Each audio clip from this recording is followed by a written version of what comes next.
Assalamualaikum warahmatullahi wabarakatuh. Waalaikumsalam warahmatullahi wabarakatuh. Selamat malam, selamat berjumpa di channel apa ini namanya? Bebas. Channel bebas. Kita ngobrol sambil ngopi.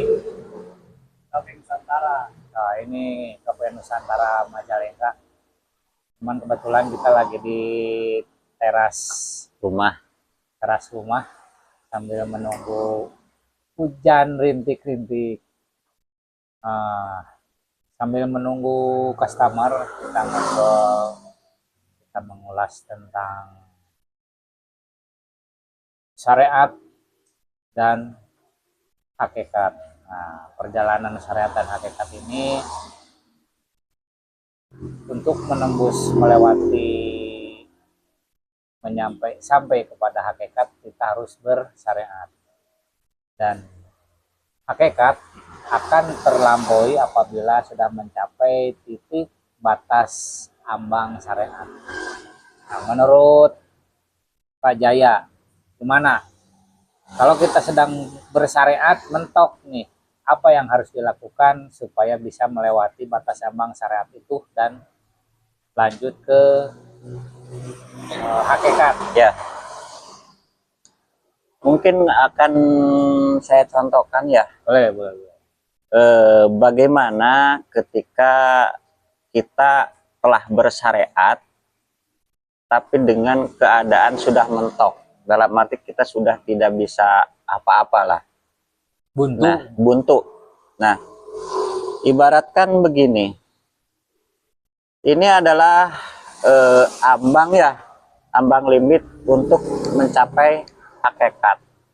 Nah, di sini kita bersyariat, dalam arti kita sudah mentok di sini nih, sudah mentok di sini. Kita sudah bersyariat apapun, dalam arti berusaha apapun, sudah mentok. Dalam arti posisi kita sudah lemah. Nah, yang kata di agama itu sudah tiada daya upaya atau la haula wala quwata. Nah, tapi ketika kita diam di sini, dalam arti diam dalam kementokan, ya kita akan diam di tempat.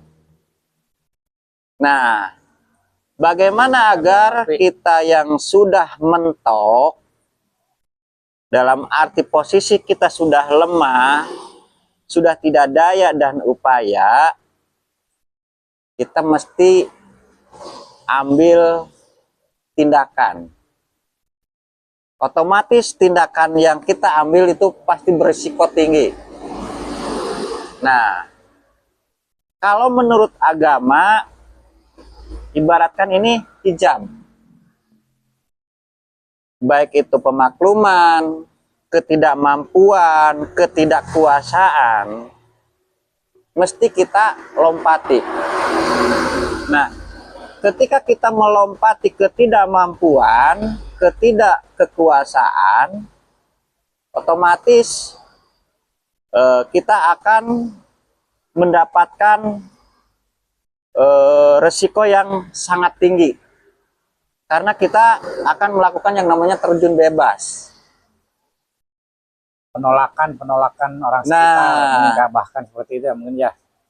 Ketika kita melewati ini dengan terjun bebas, contoh resikonya ya, ketika kita terjun bebas, entah itu patah kaki, entah itu kena duri ataupun apa ya, pecahan beling dan lain sebagainya.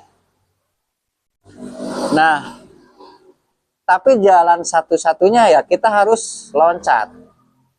Nah, ketika kita tidak mau loncat, dalam arti kita tidak mau terjun bebas untuk melewati batas ambang ini, maka kita akan tinggal diam di sini atau diam di tempat.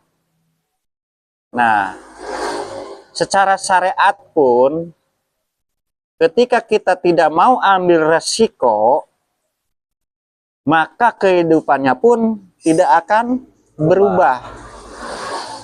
Nah, begitu juga ketika kita ingin mencapai hakikat, otomatis kita harus ambil resiko.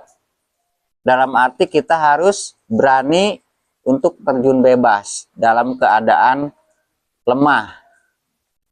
Nah, ketika kita sudah berani terjun bebas dan sudah bisa melewati batas ambang ini, maka posisi kita akan ke sini. Nah, secara syariatnya kita sudah melewati dan kita memasuki yang namanya hakikat. Nah, begitu juga secara syariatnya pun, ketika kita mau ambil resiko di dalam kehidupan ini, maka kehidupan kita pun akan loncat ke sini. Itu tidak beda ya antara perjalanan syariat dengan hakikat. Perjalanannya ya dalam arti caranya. Nah, makanya ketika kita sudah bersyariat dan mentok di sini, kita tidak mau ambil resiko dalam arti kita tidak mau terjun bebas, maka kita akan mentok di syariat. Tidak akan bisa melewati ambang pintu untuk mencapai hakikat. Itu memang sangat sulit. Karena ya resikonya sangat tinggi. Nah,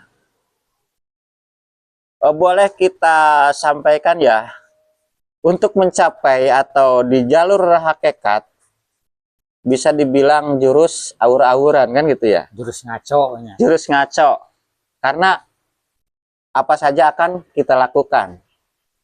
Begitu juga dalam kehidupan bersyariat. Contoh duniawi. Ketika kita tidak mau ambil resiko, maka kehidupan kita akan tetap mentok di sini. Dalam arti kekurangan, ketidakmampuan, keterbatasan. Nah, tapi ketika kita ambil resiko dengan melewati batas ambang ini, maka kehidupan kita akan loncat di sini.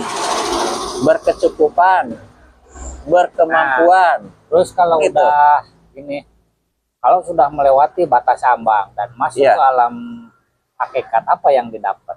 Nah, yang akan kita dapat adalah ma'rifat, karena kita sudah melewati dua gaya atau yang disebut resultante kan gitu ya. Nah, disitulah kita akan mencapai yang namanya ma'rifat, karena ma'rifat itu hasil dari dua gaya atau resultante, syariat dan hakikat. Nah, begitu juga dengan kehidupan dunia.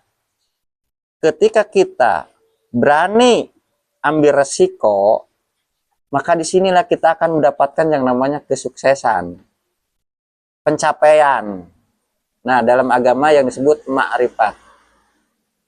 Nah, itu kalau menurut saya gambarannya seperti itu, Pak. Oke, jadi ma'rifat itu tidak bisa didapat dengan secara sekonyong-konyong dapat ma'rifat tanpa melewati batas ambang syariat. Ya, betul. Hakikat. Betul. Berarti kalau sudah mencapai hakikat, baru ma'rifat bisa kita dapat. Nah, Itu intinya seperti itu mungkin ya. Intinya seperti itu, ya. Nah, contoh-contoh seperti itu kan mungkin ini hubungannya dengan perintah Tuhan. Nah, Ya, sedangkan perintah Tuhan itu kadang-kadang, bukan kadang-kadang ya, secara cerita nabi-nabi, perintah Tuhan itu aneh-aneh. ya, Seperti Nabi Ibrahim disuruh menyembelih anaknya. anaknya. Itu kan Ya, ujian ya. ya, Ujian apakah bisa melewati ambang syariat atau tidak. Nah, ternyata dengan kepatuhan bisa melewati, akhirnya kan kalau patuh ternyata yang disembelih bukan anaknya tapi domba. tapi malah domba. Iya. Gitu. Ya, begitulah Ya. intinya perjalanan ruhani itu tipis lah dengan perjalanan jasmani, dalam arti perjalanan syariat atau perjalanan jasmani dengan perjalanan rohani itu ya memang beda-beda tipis. Dalam arti perjalanan jasmani ya yang dijalankan adalah akal, sedangkan perjalanan rohani yang diperjalankan adalah roh. Jadi kalau perjalanannya tetap sama, Tetap jadi sama. satu ya. Ya. Satu, cuman ada 2 dimensi. Nah, itu. Ketika ruh yang berjalan, secara otomatis jasmani pun ngikut. Nah, tetapi ketika jasmani yang berjalan atau akal yang berjalan, belum tentu ruhnya ikut. Oh, itu seperti yang disampaikan ketika mengejar akhirat, Syariatnya pun syariat. Ya. Ketika kita mengejar akhirat, dunia pun ikut. Nah, itu. Nah, ketika nggak mengejar dunia, akhirat belum tentu ikut. Mungkin itu maksudnya ya. Ya, seperti itulah. Jadi Bisa dipahami. Ada bahasa-bahasa kias yang kita sampaikan agar mudah untuk dipahami. Makanya agama itu mestinya ilmiah. Ilmiah dalam arti bisa dicerna oleh akal. Kalau agama tidak ilmiah, tidak bisa dicerna oleh akal, dalam arti masuk akal, itu bukan agama namanya. Nah, contoh, kenapa di dalam syahadat bunyinya aku bersaksi? Nah, tapi secara umum, kenapa syahadat masa hanya dijadikan sebatas ucapan? Itu kan udah beda dimensi. Nah,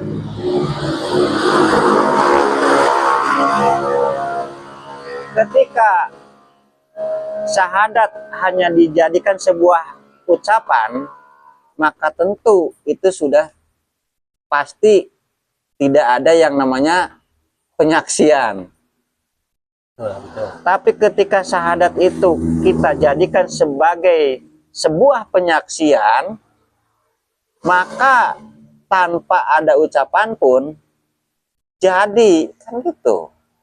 Nah, ini kan sering orang menyebutkan bekerja, kita tujuannya akhirat. Ya. Apa sih? Orang kan cuman bilang akhirat, sedangkan orang mau akhirat itu nanti. Ya. Nah, tujuannya kan secara orang-orang umum ya kita tujuannya akhirat, nanti dunia pun ngikut. Nah, untuk menjawab ini akhirat yang mana gitu ya. Jadi ya memang itu juga pengalaman kita juga ya sebelum masuk sekolah ini. Banyak orang bahkan secara umum berlomba-lomba untuk melaksanakan ibadah dengan tujuan bekal nanti di akhirat. Nah, itu. Nah, ini yang ini sebenarnya itu adalah sebuah dogma yang sangat kuat, yang susah untuk didobrak. Karena dari dulu sampai sekarang hanya itu saja yang mereka ketahui dan mereka pelajari. Jadi menabung kebaikan itu pamrih supaya mendapatkan hadiah. Nah, untuk bekal nanti. Bahkan ibadah mereka itu ibaratkan digadehkan agar mendapatkan pahala, untuk mendapatkan surga lah bahasanya kan gitu. Nah, sedangkan Nabi Muhammad sendiri menyampaikan atau menceritakan akhirat itu semasa beliau masih hidup. Nah, udah 1400 tahun ya. Ya, kenapa Nabi Muhammad bisa menceritakan tentang akhirat, alam kubur, surga, neraka saat beliau masih hidup? Nah, itu artinya Nabi Muhammad sudah mengalami dan membuktikan atau sudah menembus lapisan-lapisan dimensi yang selanjutnya bisa dia sampaikan atau beliau sampaikan. Nah, kenapa secara umum bahkan ,99,99% akhirat itu diyakini nanti setelah mati. kematian jasad. Nah, padahal akhirat itu di sini saat ini juga kan gitunya. Kenapa kita bisa bilang bahwa akhirat itu di sini saat ini juga kan gitu ya? Karena kita sudah mengalaminya, dalam arti sudah melalui prosesnya. Nah, bagaimana agar kita masih hidup di dunia tapi secara ruh telah menembus alam ruh? Nah, tentu ada teknik metodologinya kan gitu. Yang kata Nabi, mutu qobla antamutu. Jadi kita harus mengalami mati sebelum mati. Itulah yang disebut mati secara hakikat. Kan disebutkan akhirat itu alam bako atau Ya. alam abadi. Nah, Ya, atau alam kekal. Kalau alam bako berarti kan dari zaman Nabi Adam sudah ada ya. ada. Dan sebenarnya akhirat Surga, itu awal. Ya. Sebelum kan Nabi Adam di akhirat ya, diturunkan ke dunia. Betul. Ya. Itu artinya akhirat itu mula ya, awal. Baru ada alam dunia atau alam baharu. Nah, jadi intinya dari zaman pertama penciptaan manusia, akhirat sudah ada. Sudah ada. Kenapa sekarang akhiratnya jadi nanti? Nah, itu yang mesti kita sampaikan ya. Dalam arti bisa dijadikan apa yang kita sampaikan itu dalam arti mendobrak dogma yang selama ini melekat dalam kehidupan umat beragama. Nah, jadi intinya akhirat sudah ada sebelum Nabi Adam diciptakan. Ya. Dan sekarang akhirat itu tetap ada dan kita harus bisa menembusnya. Ya. Gitu. Yang penting kan kita harus bagaimana cara menembus akhirat, memasuki akhirat gitu. Jadi kalau boleh kita sampaikan ya, awalnya itu kita itu di alam akhirat. Nah, ketika kita dari alam akhirat diturunkan ke alam dunia atau alam baharu, otomatis kita sudah memasuki alam dimensi kedua ya. Dimensi kedua. Nah, kenapa kita dari alam akhirat diturunkan ke alam dunia atau alam baharu? Nah, tujuannya apa sih Allah menurunkan kita ke alam dunia? Nah, itu artinya Allah itu ingin memperkenalkan diri kepada hambanya. Nah, bagaimana kita bisa mengenal Allah yang laisa kamislihi? Tidak mungkin.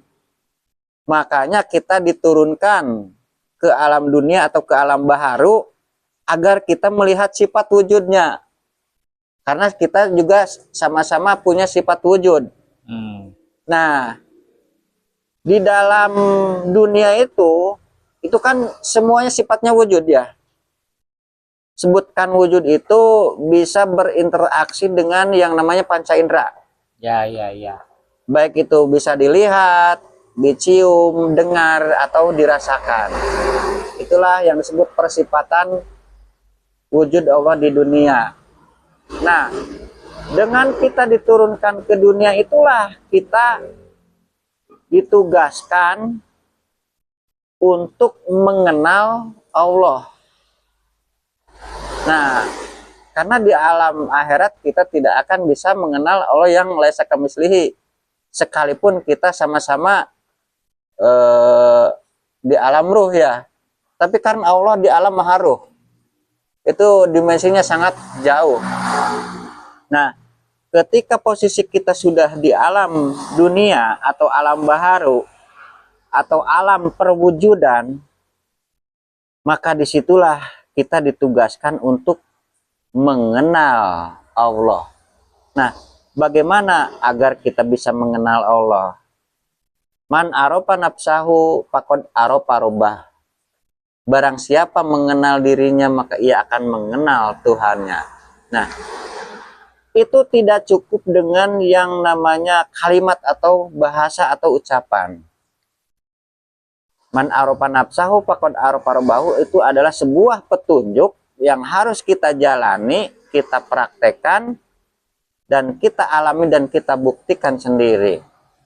Nah, dengan adanya persifatan wujud Allah itulah maka kita akan bisa saling mengenal dan dikenal. Begitu, Pak. Kalau itu menurut perjalanan spiritual saya gitu. Sekarang gini, manusia kan ada jasad dan ruh. Ruh, ya. Nah, sedangkan ruh itu adalah percikan Allah sendiri. Nah, Berarti kan kalau Allah itu ada sifat wujudnya, berarti ini ada ruhnya dan ada yang maha ruhnya. ya. Gitu. Berarti ruh itu menempati wadah wujud manusia. Betul, Nah, ya. berarti orang untuk mengenal Allah itu harus mengenal wujudnya seorang manusia juga. Ya. Kalau begitu. Betul. Karena ruh itu akan selalu menempati wadah atau wujud. Makanya jasmani kita itu adalah alamat bagi ruhani kita. Nah, sedangkan Allah pun menyatakan bahwa dirinya maha jahir dan maha batin. Nah, kita tidak akan mengenal Allah yang batin sebelum kita mengenal Allah yang jahir. Karena di balik Allah yang jahir itulah Allah yang batin. Allah yang jahir itulah alamat bagi Allah yang batin, atau Allah yang jahir itulah alamat bagi Allah yang laisa kamitslihi syai'un. Nah, kenapa ilmu ini tidak disampaikan oleh para pemuka agama, khususnya ulama-ulama dunia? Kenapa? Gitu. Nah, itu ada dua kemungkinan ya. Ada dua kemungkinan. Satu, karena tidak tahu. Dua, mungkin ya merahasiakan. Nah, sedangkan ketika kita sudah tahu, sebenarnya sudah tidak ada yang namanya rahasia. Maka Allah pun berfirman, barang siapa yang ingin bertemu denganku, maka akan kutunjukkan jalan menuju padaku. Kan gitu. Itu artinya ketika kita ingin bertemu akan Allah, ya carilah jalannya, kan gitu. Nah, ketika kita sudah terus mencari, maka kita pun akan dipertemukan, ditunjukkan, kan gitu. Memang para pejalan spiritual itu akan mengalami fase demi fase untuk mencapai puncak perjalanan spiritualnya. Berarti yang tadi awal disampaikan dengan hubungannya syahadat, Ya, aku bersaksi ada Rasul. Nah, Rasul itu sendiri kan berarti utusan. ya. Berarti di dunia ini ada seorang manusia Ya, yang dipilih menjadi utusan. betul. Nah, itu yang harus dicari Cari sampai ketemu. itu ceritanya. Ya. Nah, tapi kenapa ya di zaman ini sudah tidak mempercayai adanya Rasul atau utusan Allah? Nah, karena menganggap ketika Nabi Muhammad telah wafat, maka berakhirlah atau sudah putuslah yang disebut Rasul. Nah, makanya kita harus bisa membedakan mana Rasulullah Muhammad dan mana Nabi Muhammad. Karena Nabi Muhammad dan Rasulullah Muhammad adalah dua dimensi yang berbeda. Itu yang jarang disampaikan oleh para pemuka agama. Makanya umatnya pun meyakini bahwa setelah Nabi Muhammad wafat atau berlindung, sudah tidak ada lagi Rasul. Nah, sedangkan di dalam Al-Quran pun diterangkan itu Hatamul Nabi ya, Khatamul Anbiya. Hatamul Anbiya. Hatamnya zaman para nabi, tapi tidak ada Hatamul Rasul. Itu yang Jadi udah bikin jelas ya. ini. Jadi intinya Mungkin ini ya ada Mas Andi yang mau menambahkan. Ya, ini kan tadi di awal membahas syariat dan hakikat. Nah, ini ada pertanyaan dari kameramen ini di belakang layar. Nah, kita ambil contoh kasus ya. Semisal kita dihadapkan antara syariat dan hakikat, dan itu berbenturan. Nah, contoh misalkan kita punya urusan pribadi yang penting dan mendesak dan tidak bisa ditinggalkan. Kemudian di sisi lain ada perintah Tuhan yang wajib dan mau tidak mau harus kita ikuti. Tetapi konsekuensinya ketika kita meninggalkan urusan pribadi kita, itu dampaknya akan ke kita. Bisa jadi misal dalam pekerjaan lah misalkan. Ketika kita meninggalkan ya mungkin taruhannya pekerjaan kita ya kita dipecat dari perusahaan atau tempat kita bekerja. Sementara kita wajib juga mengikuti perintah Tuhan. Nah, ketika kita berada di persimpangan ini dan mungkin sering kita mengalami seperti itu, yang manakah yang harus didahulukan? Apakah urusan pribadi kita yang didahulukan ataukah perintah Tuhan? Mungkin dari Pak Wawa dulu. Silakan Pak Wawa. oke. Nah, karena kita sedang berguru, ya, artinya kita bertuhan loh, ya, melalui guru.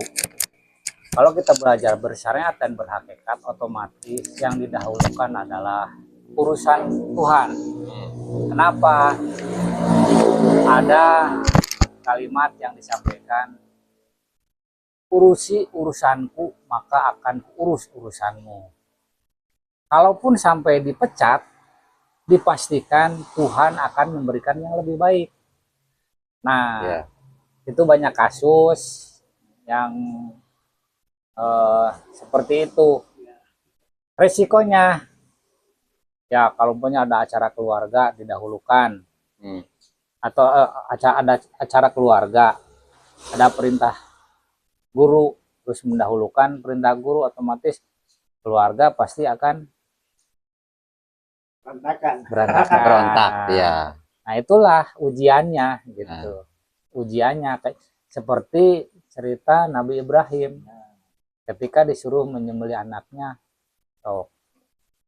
Itu kan menyimpang. Kalau zaman sekarang kan udah ditangkap polisi itu. Ya. Jadi selalu tidak masuk akal ya. Itu perintahnya Sebenarnya apa yang dipertanyakan Mas Andi itu arahnya ya, posisinya seperti yang kita gambarkan tadi. Nah, di sini itu kita sudah mentok dalam arti bersyariat ya. Di sini ada dua jalur, mana yang harus kita tempuh, kan gitu. Nah, tadi pun Pak Wawa menyampaikan bahwa uruslah urusanku, maka akan kuurus urusanmu. Untuk mengucapkan kalimat tersebut itu sangat mudah. mudah sekali. Bahkan anak kecil pun pinter. Tapi untuk prakteknya, Nah, itu yang sangat sulit. Nah, tapi ketika kita sudah melewati batas akal atau kematian, barulah kita akan bisa melewati itu semua.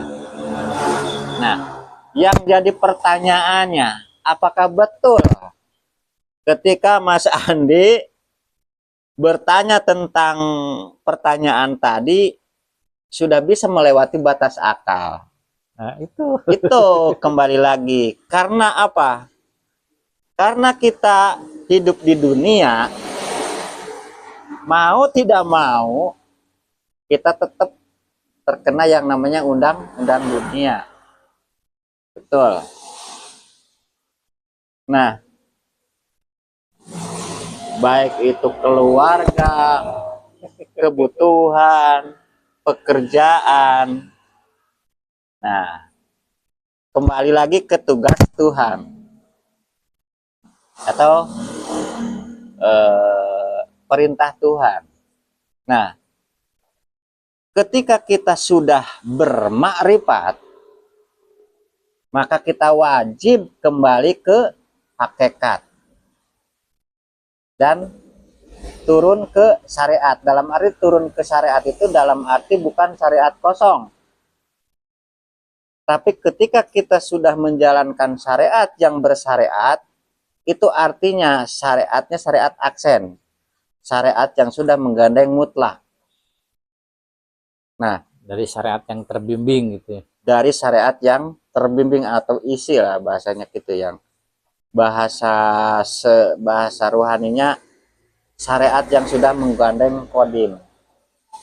Nah, karena tugas atau perintah Tuhan ketika sudah diperintahkan untuk bersyariat, itu tentu kita sudah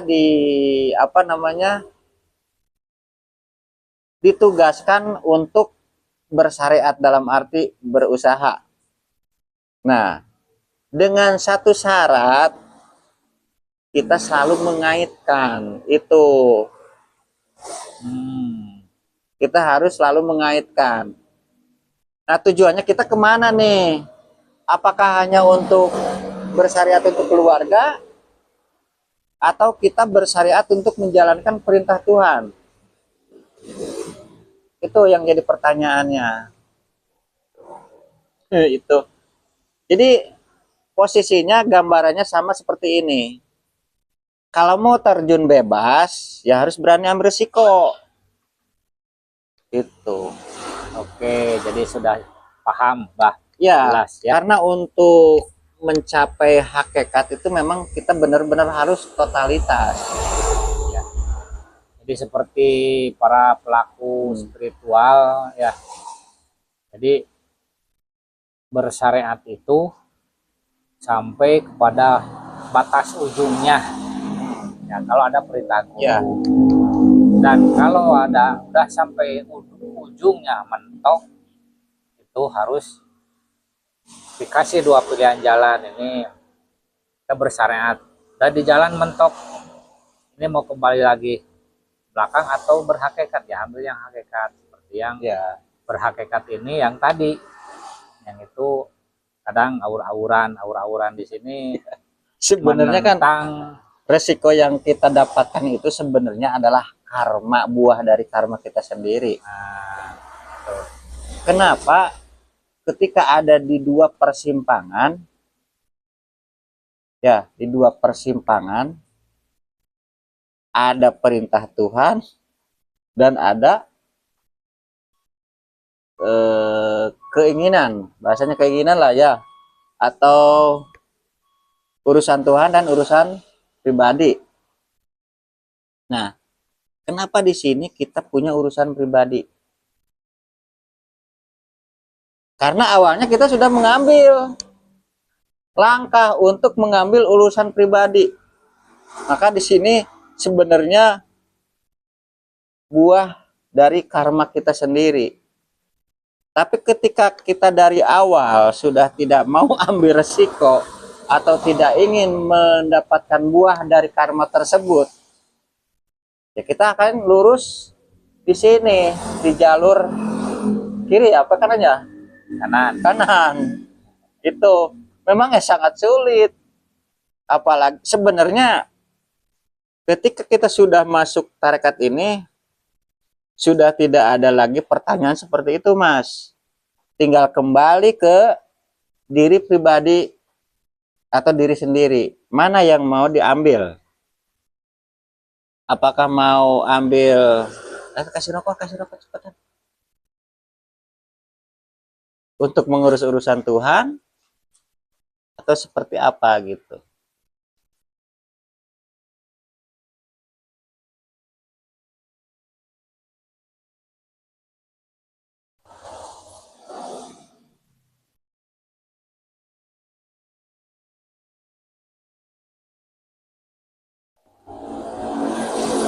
Dalam ada hari tadi nggak ada ini Mas, makanan yang nggak ada ya. Ya Cen teh. Iya ya Mas Hop. Oh Jadi udah jelas ya antara syariat, hakikat yang berhasil akan mendapatkan ma'rifat. Oke, kayaknya itu saja kesimpulannya. Apabila dalam perjalanan untuk menuju mendapatkan ma'rifat, kita harus melewati ambang syariat dan menempuh jalan hakikat, baru akan mendapatkan ma'rifat. ya, Ya, itu intinya seperti itu. Heeh. Dan yang pasti kepatuhan terhadap guru sama dengan kepatuhan terhadap Tuhan. itu Saja. pun gurunya bukan asal guru ya, Nah, guru yang dibaliknya ada wasilahnya, Nah, atau itu guru wasilah. yang berwasilah dan wasilahnya yang waris. waris. Tuh. Itu aja. Terima kasih atas perhatiannya. Mudah-mudahan bermanfaat. Mohon maaf apabila ada salah kata. Ilahi anta maksudi warido kamatlubi. Assalamualaikum warahmatullahi wabarakatuh. Waalaikumsalam warahmatullahi wabarakatuh.